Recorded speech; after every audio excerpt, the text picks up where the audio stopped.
We are continuing they are asking for the two things, one for their reserved seat in educational institutions as well as reserved seat or separate electorate for a council election.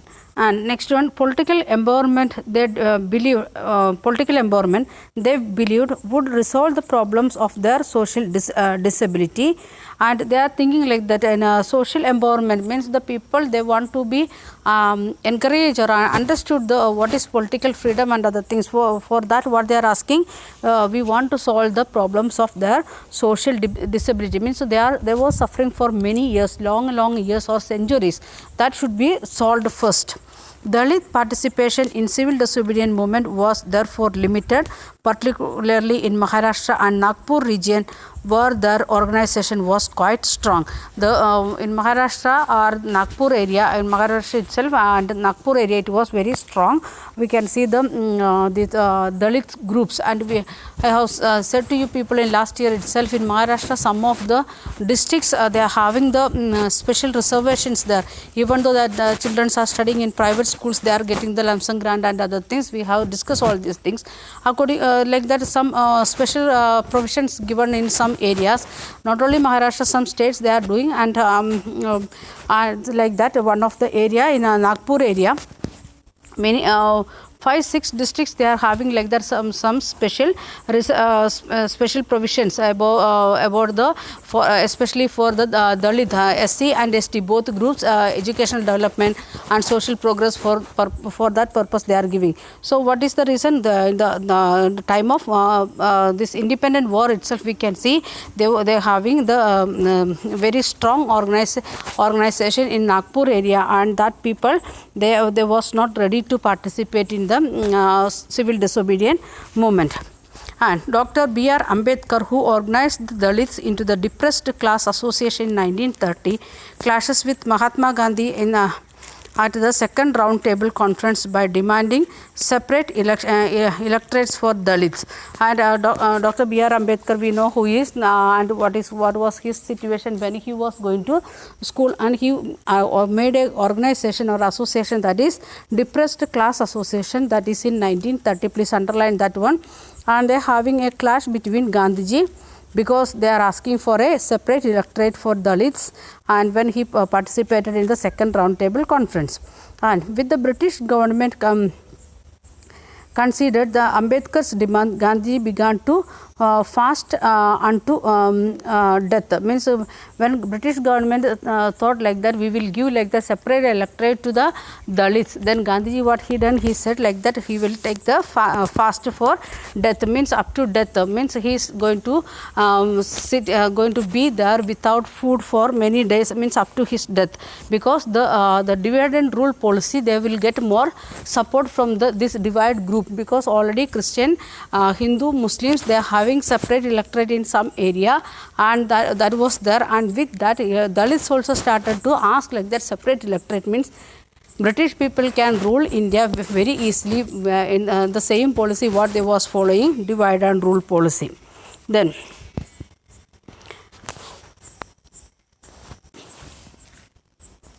and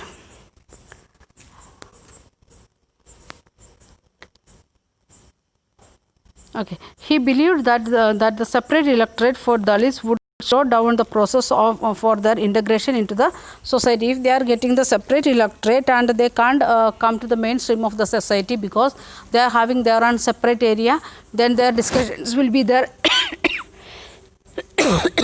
very sorry, in that separate zone only. So the integration or coming to the mainstream, it will be very slow if they are getting the separate electorate. Ambedkar ultimately accepted Gandhiji's position, and result was the Pune Pact of September 1932. Then when Gandhiji called Ambedkar and convinced him what is the drawback of this separate electorate and other things, then Ambedkar convinced with the clarification of Gandhiji, then they made a contract between this Dalits and Gandhiji, that was known as the Pune Pact of September 1932. Please underline that one. And it gave the depressed classes in that later to known as the scheduled caste reserved seats in provincial and central legislative council. What was Gandhiji's idea to make the people to be integrated in the society. We are going to see one by one. First one, they depressed class or the Dalits, or nowadays we are calling them scheduled caste. They are going to get as reserved seats wherever the provincial as well as central legislative council, and but they were to be voted by the general electorate. In front of the general electorate, they are having the reserved seats. Now we know what is reserved seats. And the Dalits movement, however, continued to be apprehensive of the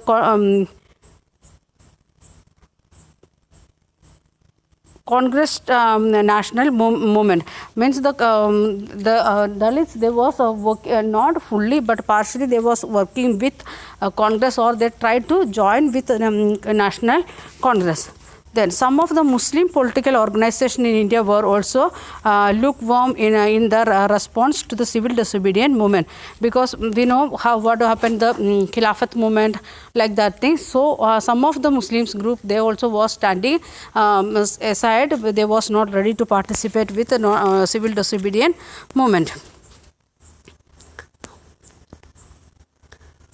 Okay, after the decline of the non-cooperation Khilafat movement, a large section of Muslims felt alienated from the Congress, because Gandhiji and some of the leaders, they are thinking like that integration with all the religion, all the social groups of the society. But some leaders, they are having like that they are in mind, like all the social groups, the like the Dalits or Muslims, they should be away from, like that it was there. So the non-cooperation and Khilafat movement, it become failure.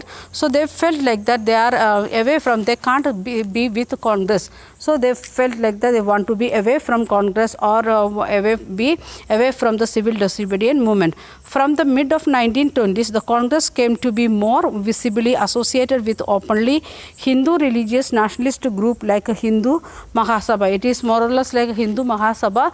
Congress also worked for some time, so they felt like that really if you are making like that some groupism in the one group itself, then they will feel like that bad and they will go away. Even in our friendship group, if you are making like that, if we are 5 friends are there, and some of the we are making one friend to be like that alienated, we are teasing him or her very each and every time, slowly that person will go away from us. Like that Muslims also went away from Congress. Then as relations between Hindu and Muslim worsened, and each community organized religious processions with militant fervor and provoking Hindu-Muslim communal clashes and riots in various crises. Every riot depends on the distance between the two communities. Because of this Khilafat, civil non-cooperation and Khilafat movement, when it become failure, they the both group, they become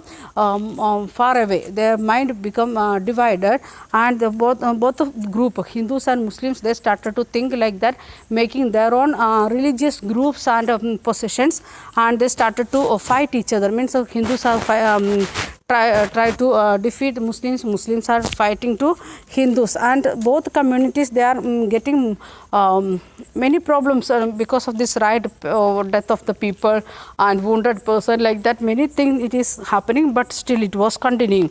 And Congress and the Muslim League made effort to renegotiate an alliance, and in 1927 it appeared that such a unity could be formed. Means in the 1920s onwards, they started to some of the leaders of Congress as well as Muslim League, they started to think like that we want to negotiate or renegotiate and coming together like that. And 1927 it came. And the important difference were over the question of representation in the future assemblies that were to be elected. Means the both group, they are asking like that, how many seats we will get for Muslims, how many seats Hindus will get, like that questions was there. So it was little bit difficult. Many years it is went like that.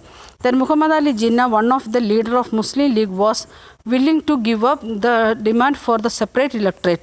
Means in the 1930s or 1920s itself, we can see when the Dalits, they was asking separate electorate, even same time Hindus also was asking for separate electorate.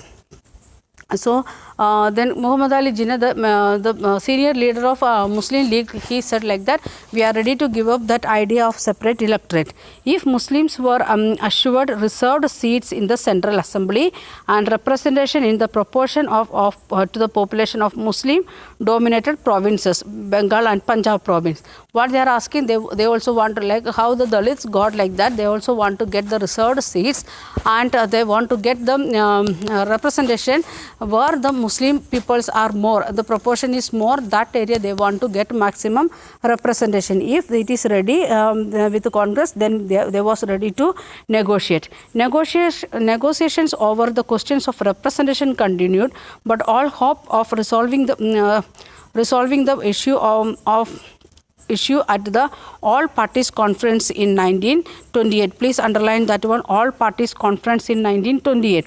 That Muhammad Ali Jinnah and Gandhiji, they are coming to the same point like that. They can negotiate, but question was representation, it was there, and that was not solved at that time also, but they had a hope like that it can be solved as early as possible, and they was trying to solve that issue in All Parties Conference in 1928. By that time we can see CPI, Congress and Hindu Mahasabha, then Muslim, like that many parties already originated here in India before independence itself. Then and disappeared when M.R. Jayakar of the Hindu Mahasabha strongly opposed the efforts at the compromise. But the Hindu Mahasabha, they was not ready to accept that one, and the hope what they had, that may be broken again. When the civil disobedience movement started, there was thus an atmosphere of suspicion and distrust between communities. Means Dalits, they were standing aside, Muslims, they are standing aside. They was not in single mind how they was together in the non-cooperation movement like that. But it was not reached to the villages. Here everything reached each and every part of India, but some of the communities, they was away from the mainstream of the society. Okay, we will continue in next video.